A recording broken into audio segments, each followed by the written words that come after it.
Hello everyone, and a warm welcome to Chat to Eat. Here we are live in Buenos Aires ahead of the third round of the third season of Formula E. And we're here in Puerto Madero. Now, I'm Nikki Shields, Dario Franchitti standing next to me, and also Jack Nichols, our commentator, is back. Dario, we're back for the third time, but I mean, it's incredibly hot, but isn't it an awesome track? I mean, everyone's grinning from ear to ear being here. Yeah, it's a brilliant place, a brilliant location, but the track itself, it just lends itself to good racing. The drivers enjoy driving it too. It's a heck of a challenge. I think the last couple of corners, turns 11 and 12, are my favourite corners of the whole season, and I think most of the field would sort of agree with me on that. And yeah, it's brilliant to be back. It's good to have Jack back as well with his sunburn. Yes, hello, welcome to 2017 and Formula E. I hope you do remember what it's all about. Well, we'll see, won't we? I mean, we'll see in this chatty whether I can remember what we're doing and how it goes and who the drivers are. We'll give it a go. We'll give it a go, but what a great track. I mean, perfect for overtaking. Is this one of your favourites? Yeah, absolutely. Not only because of the steak and the wine, but also because the racing is really, really good as well. And we've always had entertaining races here, be it the chaos of season one or Sebastian Buemi coming back through the field in season two. Now, we're actually all standing here in sweltering heat. We're doing our best not to pass out, but that's all going to change tomorrow. I mean, not only is it going to be hot, but we're also due a torrential rainstorm. I mean, how is that going to affect qualifying if we have rain in the morning? Yeah, if it rains, the app right now is sort of saying there's a good chance of some rain, but if it does rain here, you've got a lot of crosswalks, a lot of paint on the road. It's not FIA spec paint; it's slippery, and that will be really interesting. It's going to be a big lottery if that happens. And you know the way the qualifying situation works in Formula E with the cars going out in groups, it could put some people at a disadvantage. For us, it's great. The teams don't like it because it's an unknown. It is a bit of an unfair advantage, isn't it, having the qualifying groups and not knowing what the weather's going to be like, but that's life. Exactly, you never know what the weather's going to be like at any point, really. But we're here in front of the Renault garage, and it's these guys who have dominated again. Sebastian Buemi leading the championship, and the two Renault guys are just over there if you guys want to come in. Oh, Sebastian excellent, Buemi brilliant, come and join us. Nico Prost. How you doing? Come over Boys, and nice stand. to see you. Welcome back. Come in here. How are you, mate? Part of the family now. He's got longer hair than I have. Now we've had a rather long break. You know, Marrakesh seems like a very long distant memory, pretty much 3 months. Tell us, what have you been doing in the break? How are you preparing again for being in Buenos Aires for the third time? I did a bit of ice racing, to keep warm, have a bit fun, and then we've been testing, preparing for here. The start of the season's been really good for us, but we know all the pit lane is pushing to beat us, and we want to stay in the front. How was ice driving? Did you learn the Scandinavian flick? Yeah, I've been doing quite a bit already in the past, but it's really one of the funniest things you'll ever do, to be honest. Nice. And Seb, what about yourself? I've been testing WEC car. I've been driving at Daytona, so I didn't spend much time at home. But no, it was good to have a little test with the Formula E car before coming here, and hopefully we'll have a good day tomorrow. What are your expectations for tomorrow? Everyone's talking about you could be the first Formula E driver to score a hat-trick of triple wins in a row. Is it possible?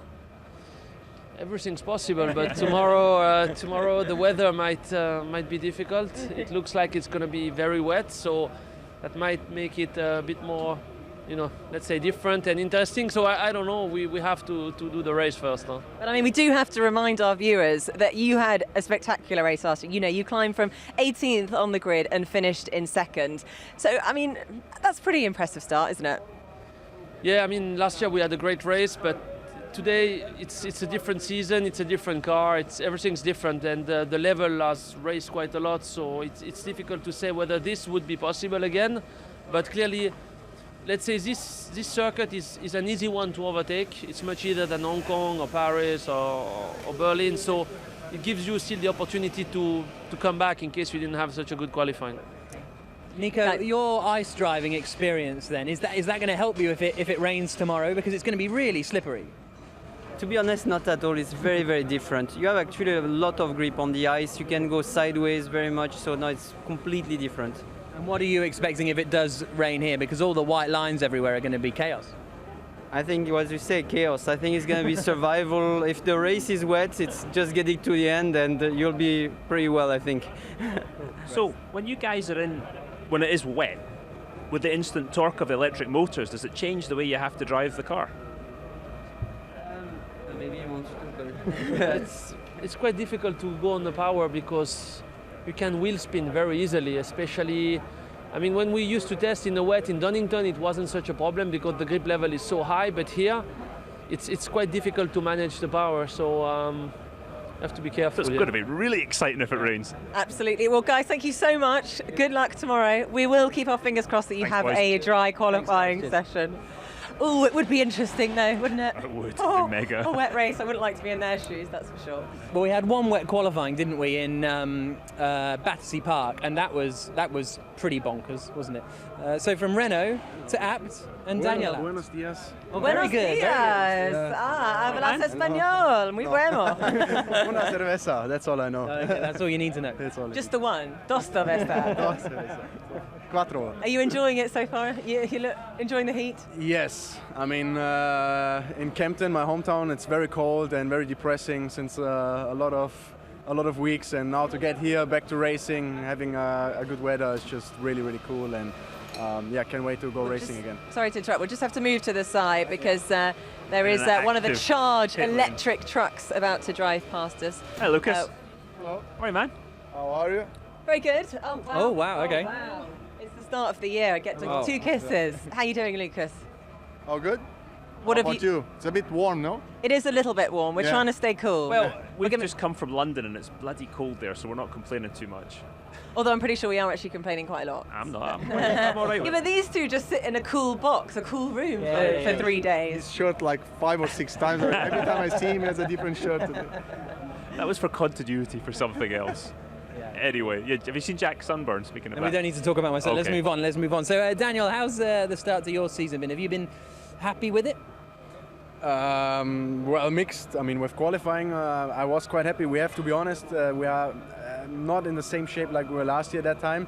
It's a bit tougher. Some teams catched up, so we really have to put more effort into getting everything right. My first race was ended very quickly. It was not my fault, but happens.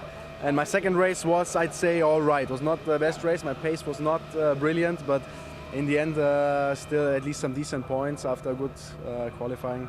It should be okay. Do you guys drive the car similarly? You got a similar style, or is it quite different? Normally, I complain more of oversteer. He complains more of understeer. But that's very subjective.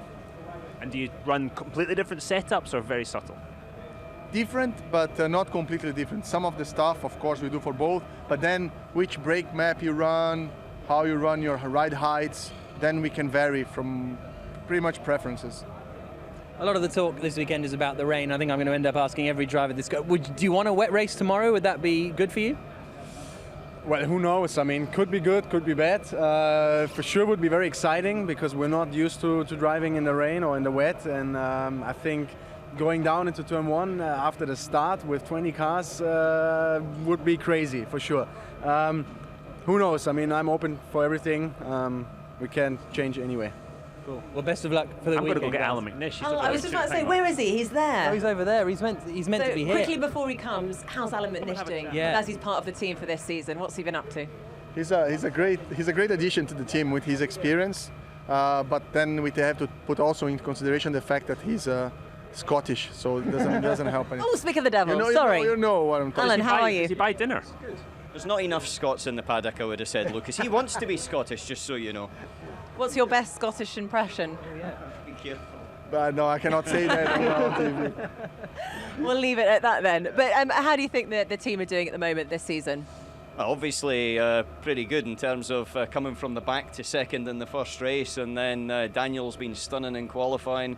Obviously, want to try and get that first victory, which is going to be tough because the competition's tough. But you know, here we are, Argentina, and see what it's going to be here. What does this guy bring to the table for you drivers? What does he? What does he actually do? Yeah, well, Dinner usually. Well, Alan has been. Actually, I jumped into the LMP program for the WEC program with Audi when Alan retired. So since then, Alan has been working with Audi in endurance and now in Formula E. With his experience in motorsport, he can always add whatever it is, from driving comments to organizational changes to everything. So now, as an Audi Sport, let's say, role, it's much more free. I have much more free time to do whatever he can comment on. A bit like the commentary booth, no? It's a bit easier from the outside. it's much easier from the commentary. You just tell people what they're doing wrong, right? Yeah, it's much easier as well, you know, after the event, and it's much cooler as well than having to sweat in the car and doing all that hard work that we used to have to do When we were younger. Okay, Speak for yourself. We'll end the Anyway, Scottish reminiscence. have you actually driven the Formula E car before? Yes, I drove it in Berlin, last year. And how did you find it? What was your Well, experience? it was faster than I expected. That's the first thing. The walls were very close.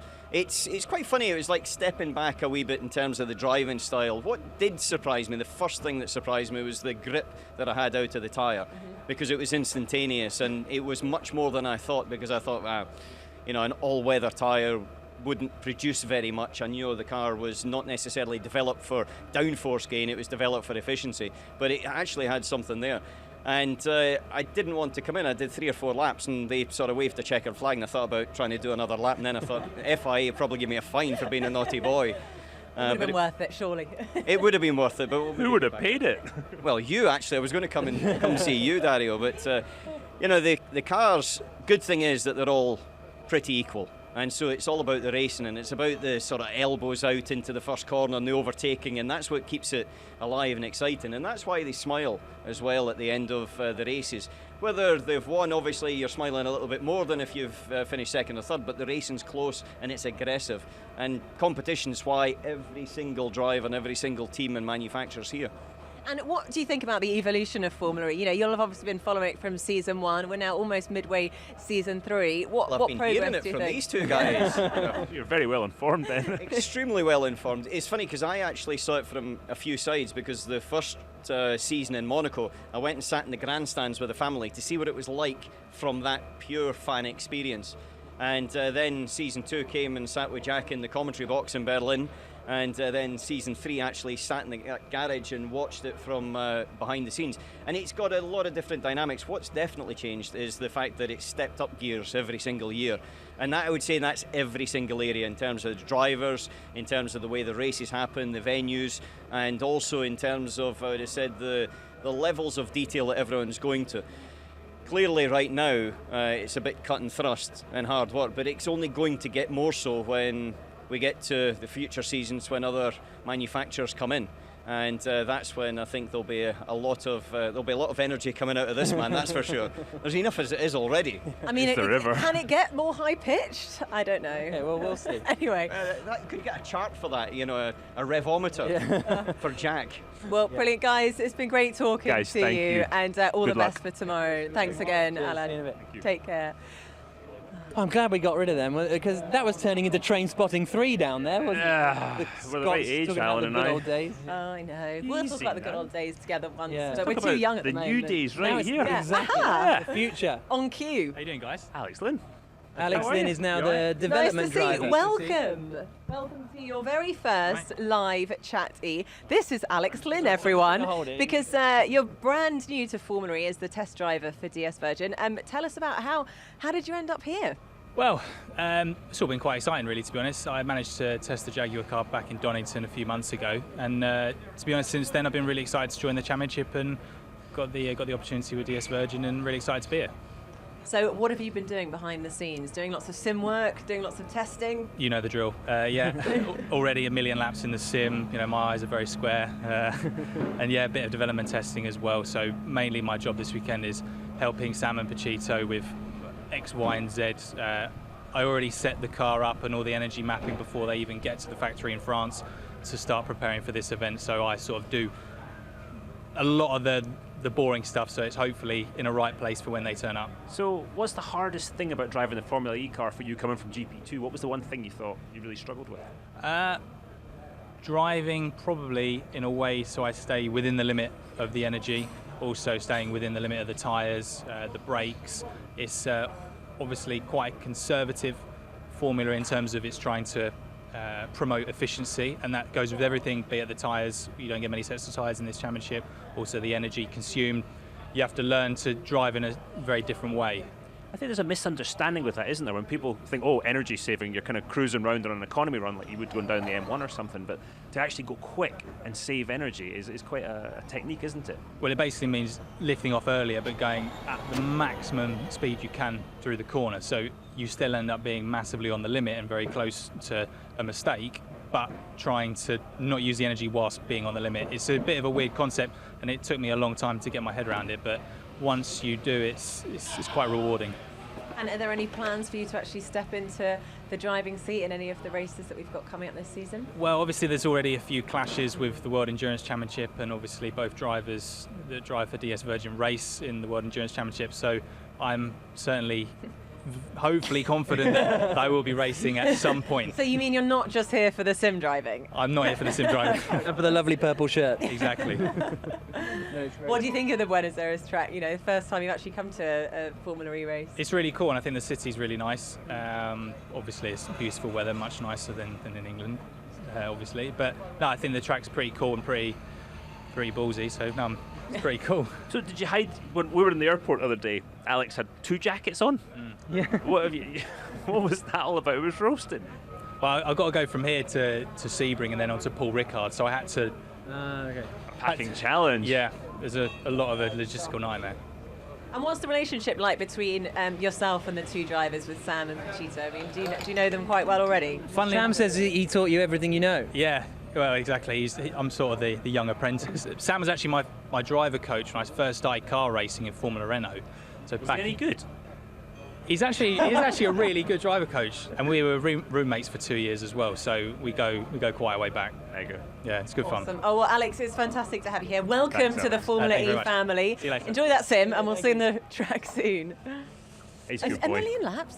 Oh, he's done Sounds like a a lot. lot. And he's What happens when you're young and keen, isn't it? And he's a very talented driver, and it's great to see, you know, these young guys who don't get to F1 ending up here. You know, you got your Frederick Robin Espinoff, Francis. are you going to come and join us? Hey. Not long, but yes. Excellent. Tell us, how's it going? How is the preparation coming along for the race tomorrow? The big question that everybody is asking is what is going to be the weather, and I have absolutely no answer. I wish I can tell it, but I You have must no idea. come on. You have a crystal ball. We'll see. Huh? We never have wet race, so finger crossed, and let's see, it's going to be okay. Fingers crossed for a wet race, or fingers crossed it's going to be dry? I think for the show it's good if it's wet, but believe me, for the driver and in race control, it's much better if it's dry. How much easier is it coming to a track we've been to twice before compared to going to Hong Kong for the first time or something like that? Huge difference. To be here for the 3rd time, it's huge difference. For example, we know exactly the setup, so we put basically the same setup that last year because we do a lot of improvement between 1st and 2nd year. So it's definitely much easier, good setup, and here it's the track is amazing. It's really challenging, I think, for the driver and everyone, and the preparation went quite well. So yeah, It's a firm favourite, that's for sure. Do we know if we're going to be coming back next year? Or could this be the His last crystal one? ball's still not working. yeah. I'm focusing on the weather of tomorrow, not next year. Was worth a try. I think that was a no comment. Yeah, exactly. All right. Okay. Fred, thank you so Thank much. you. Good luck in for a bit. tomorrow. Now, there has been a recent announcement, a new addition to the broadcast team, who is going to come and join us now. Mark Priestley, come and join us. Welcome for your first chatty. How you doing? So you're going to be the new digital presenter doing all of that stuff on the internet. What's your motorsport background before then? Well, I've been around a little bit, so most of my history is all in the world of Formula One. So I spent 10 years at the McLaren team as a mechanic, part of the pit stop crew. So I've got a sort of a background in traditional motorsport, but I've always been really fascinated with Formula E. And I was actually here at the very first, not here, but in Beijing, at the very first Formula E race. And so it's really great to be back. And you've always been part of the family, really, doing some broadcasting for ITV as well, Formula E. It's been great, and I followed it all the way through. And most of the time we've been back in a studio in London, so it's really nice to get on site. And I'm going to be here at every single race from now on, so it's brilliant. What's the biggest difference you've noticed between traditional motorsport and Formula E, would you say? Oh, there's so many, Dario. There's so many. I mean, it's one of the nicest things, and this is the thing that hits you when you first walk in here, is that the atmosphere is just so open and friendly, isn't it?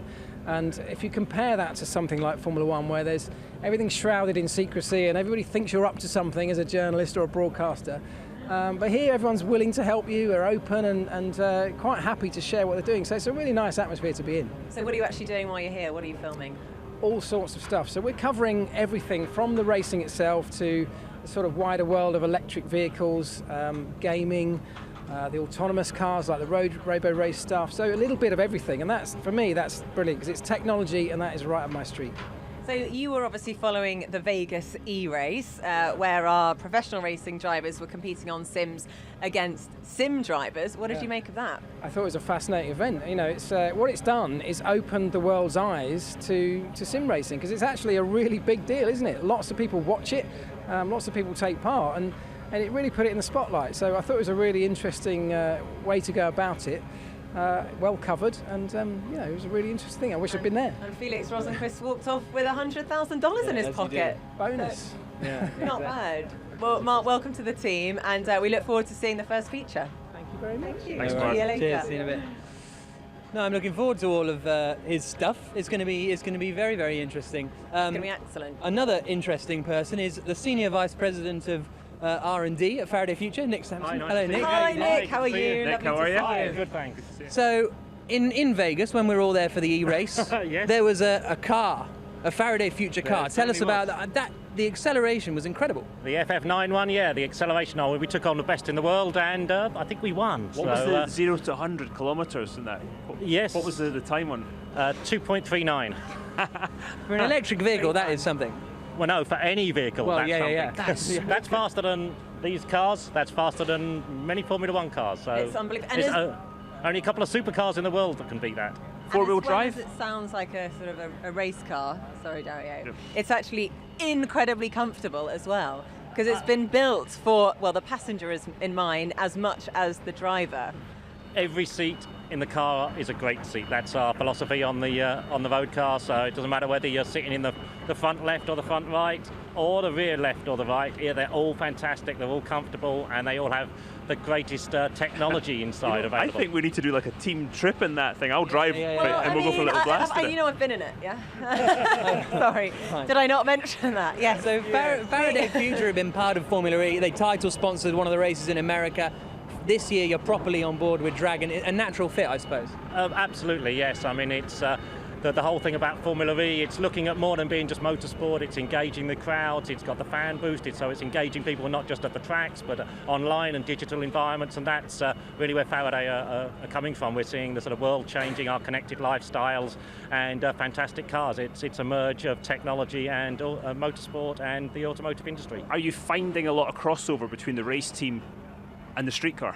Absolutely, and we look at it both ways. I mean, traditionally, in many ways, the motorsport has driven things into the road car, but in this world, we're already doing things very advanced in the electric field on cars, and we're looking at road to race as well as race to road. So it's a two-way exchange, and it's just a perfect environment for us. Yeah, it's fascinating stuff, isn't Excellent. Nick, thank you so much. Thank and you, we look Nick. forward Thank to you for going joining in us. another test drive in that Thanks, Nick. FF91. Another. Oh, sorry. Yeah. Anyway, we're not going to get into the whole lagging conversation. To be fair, it wasn't a test drive. I just got to sit in the back, which was amazing. It was like being in first class. The seats fully Let's go in I reclined. didn't trust you to drive it. Oh, come on. Let's go and speak to Felix Rosenqvist and ask him what he did with that $100,000 About 100 grand. that you won at the Vegas E-race. Incredibly impressive. What an achievement. Everyone keeps asking about the money. Like every time I have dinner, like, yeah, dinner's on you, and I'm probably gonna blow 200 grand just because of that.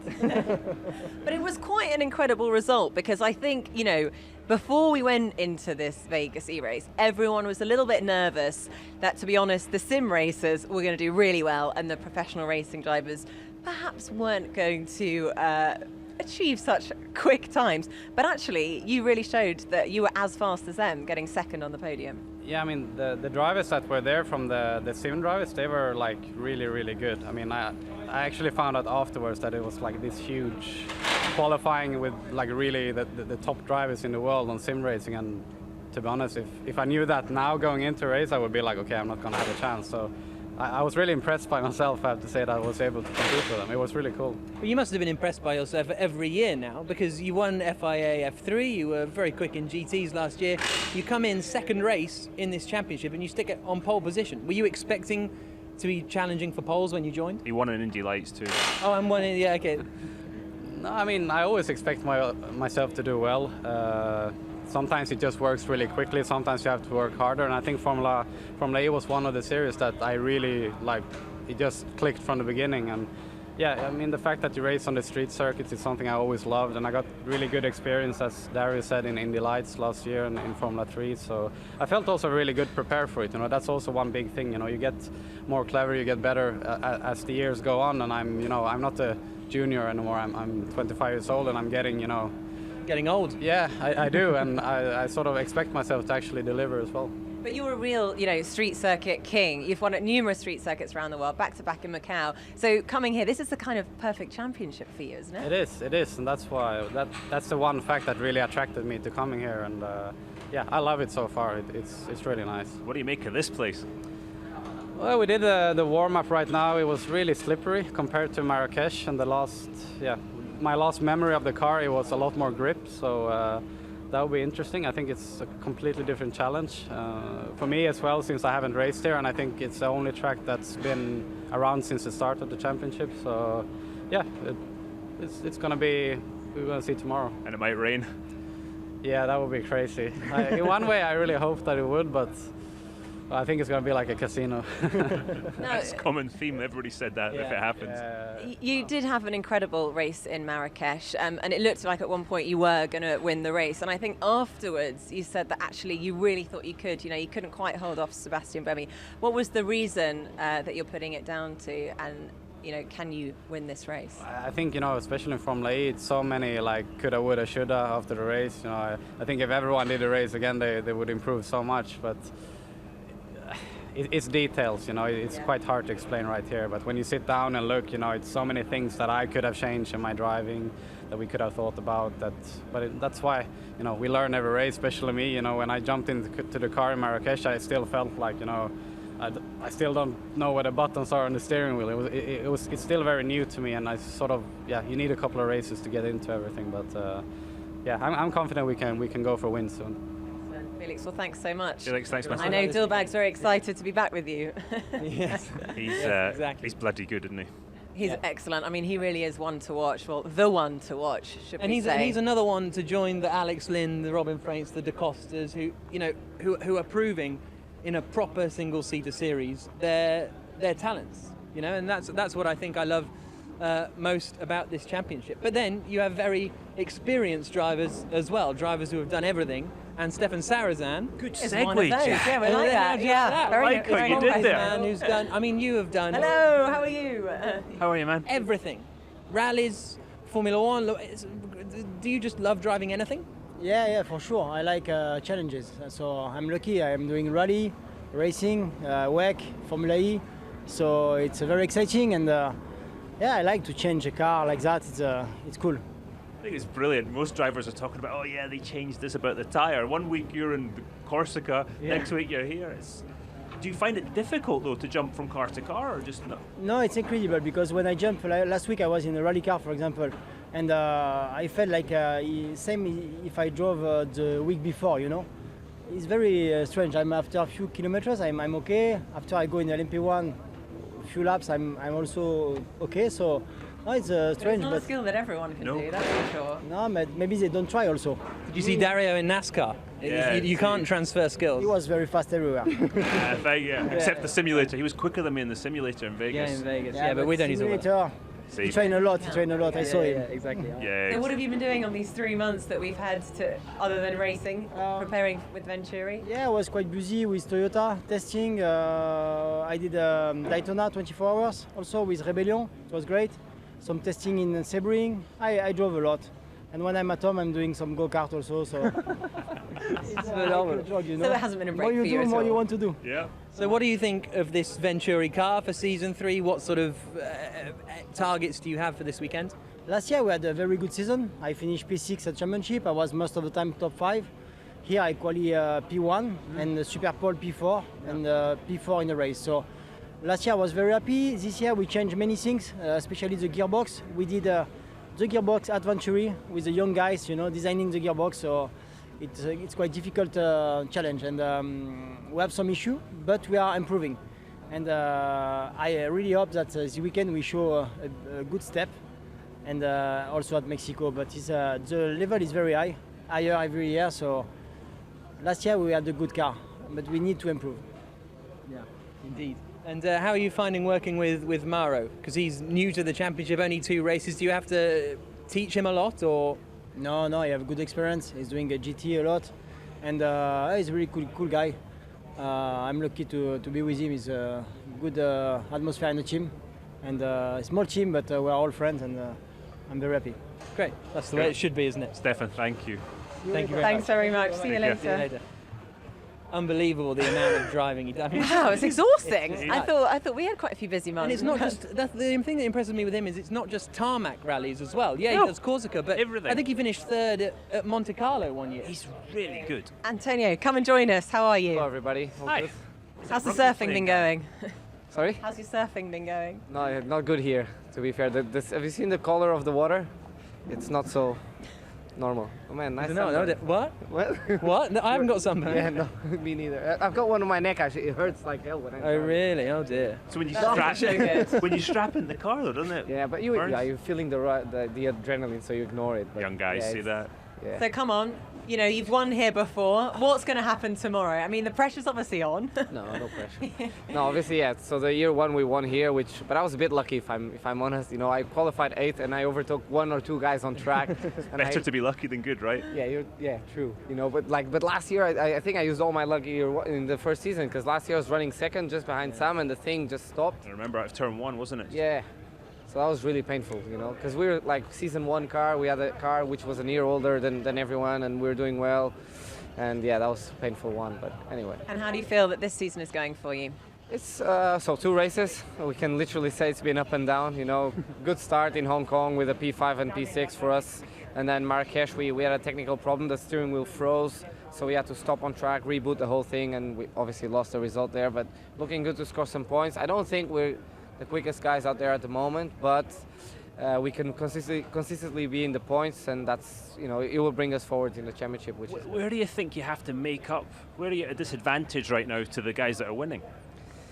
Well, I honestly believe our power train is not bad. It's a good step forward from what we had last year, but it's not Dams or Renault strong, But anyway, I think if as a team we extract what we have, we can be really good, and I think that's where the teams are all making big steps in Formula E. This is still very new for everyone, and if you act well as a team together, everyone does its job perfectly, then you can extract so much more, even give the drivers the confidence to give that little bit extra. So I think that's where we have to focus right now and push that extra mile.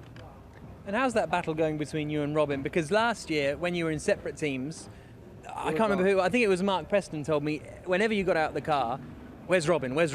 But now you're in the same team. It was the opposite. He was always asking that old chestnut. This is true. No, but yeah, it was on. It was a real fight, But now we're teammates, and it's just a funny story. Like, we're doing the shakedown now, yeah? And Robin's getting his helmet on. He looks at me, Antonio, flat out? Flat out. So we're racing already in shakedown, It's on. But it's good. It's good to be competitive. Like Robin won everything he's raced on, and for me to challenge a guy like this, it's great. I believe I can, and I've been beating him so far this year. So I know he wants to bounce back pretty badly, because I feel it. So, but it's good because we push each other so much, and that, in the end of the day, will push the team forwards as well. So it's good. You just got to ask him how many times he's won Macau. That's the question. Only twice. Yeah, exactly. Well, good luck tomorrow. We look forward to seeing how you get on. Now, I mean, we have had a couple of months break, and there has been a lot of news actually in the pit lane. One of which is the new announcement that the next EV Neo team have announced their new team principal is Jerry Hughes, and he's here to join us now. Jerry, congratulations on the new role. Thank you. Good afternoon. How are you doing? I'm fine, Dario, and you? I'm not bad. So, obviously, last year was not a good season, and you guys really turned it around. You were instrumental in that turnaround with the team this year. Will this new job take your eye off the sort of the technical side of things, or are you going to be able to do both? And the road car? Yeah, I sincerely hope not. I suppose having an engineering background, engineering in the Formula E team is always going to be my main focus, certainly whilst I'm here at race events. So now it's a wider role, and as you say, incorporating the EP9 supercar, so it's never a dull moment. Tell us more about the EP9, because that's only really just launched, and it's really the first time that probably some people are hearing about it. Yeah, well, you were there. I do know all about it, Yeah. yes, I was at the launch. So the EP9 is effectively a brand tool for us to spread news about NextEV and the Neo brand. Clearly it is a supercar or a hypercar to demonstrate the core competence and experience that NextEV has in terms of electric vehicles. It's an unusual platform. I've not driven it yet. But you've been a passenger. No, right? no, not yet. No, I've only been involved with it on a static basis. But we're building 6 of those cars. They're going to be part of a user experience in China during the rest of 2017. And then the future for EP9 and other variants of a supercar from NextEV Neo is news of tomorrow. So we'll see where that takes us. Sounds exciting. It is a stunning looking car, that's for sure. And how are preparations going ahead of tomorrow? Yeah, well, actually, I mean, it's very difficult. Is it because you're now in charge? It's very difficult to take 2.5 or 3 months off and feel like you've done all the preparation you needed to do, and it's I think everybody feels that. In the team principals meeting this morning, they were saying that clearly the calendar and the holes in the calendar is a difficult thing to deal with, drivers for the teams and for engineers. But these events, as you know, are all about preparation. You can't come here and be on the back foot from 8 o'clock in the morning on a Saturday. So preparation is key. They're condensed calendars and condensed schedules. So preparation really does set you off, and hopefully we'll go into tomorrow with. When put our best foot forward. Thanks, Jerry. All the best. Appreciate it. And thank you. Well done again. Now, Jaguar Racing, I wonder are they going to score their first point tomorrow? I hope so. They put a lot of effort in, and it's going to come. But They're it's a just so fantastic tight team, through aren't the they? field now. It really is. They were very a lot late to learn in the first on year the uptake for as them. well. I think, you had Renault were looking at their sort of season 3 powertrains halfway through season 1, most likely, because you had to do your season 2. As soon as you did your season 2, you started season 3. And a Renault powertrain brings us on to John Exo, who has How on are the you? back of his Tachita car. There's been a few troubles at the start of the season here, but you, to me, seem happier this year, like as a guy who than anyone else. Which one? Yeah. I got 2. No, yeah, quite clearly. I'm really happy to be here. I feel, just so much better than last year. It looks like I got my wing deployed this year, and unfortunately the first races didn't go up to plan. But we're a new team, so it was kind of expected. But the speed is there. The speed is without a doubt. Absolutely, the speed is there. We've got the right people, the right engine. We've got all the ingredients to make a good sauce. So you made some hires between Marrakesh and now, the new people in the team as well? Obviously we got a new team manager. I changed my engineer too. New mechanics on board too. I think everything in the team is running really smoothly this weekend so far. Everything looks clean too. I think the work atmosphere is so much better than in the first 2 races, and as we know, that's something really important to avoid any kind of mistakes like we had in Hong Kong and Marrakesh. And you were speaking French to your engineer. It sounded like today. Is that different for you? No, I got a French engineer, but I talk English in the radio. I always talk English in the radio for all my life, so I think English in motorsport is better. You Helps go straight us too. Yeah, sure. So you go straight. We can hear you're swearing. No, maybe now I'm gonna swear in French, but no. I think to say a word to send a message, it goes so much quicker in English than it is in French. And do you like coming back to a track that you raced at before? I don't mind really. I guess it's the same for everybody else, so it doesn't really change anything. I mean, Well, it's not the same for the people that haven't been here before. When you look at last year, I didn't drive much actually. Fair enough. So what are your expectations this weekend? It's got to be, looking at the pacer in Marrakesh, you've got to be aiming for pole. what I want, that's what I was going for in Marrakesh. But no, I think more seriously, I'm not looking for pole. I'm looking for a clean weekend. I mean, a clean day, if I can say. No mistake, good performance, and I'm sure at the end of the day we're going to be quite high in the ranking, and that's why we're targeting. So if it's a podium, it's a podium. If it's a fourth place, it's a fourth place. We need to score points now. We need to finish the races, and you can be sure that if I can fight for pole position or for a win, you're going to be doing it. Excellent. Exactly. Well, good luck for tomorrow, and we'll be keeping Thanks, our Jeff. fingers crossed. Thanks.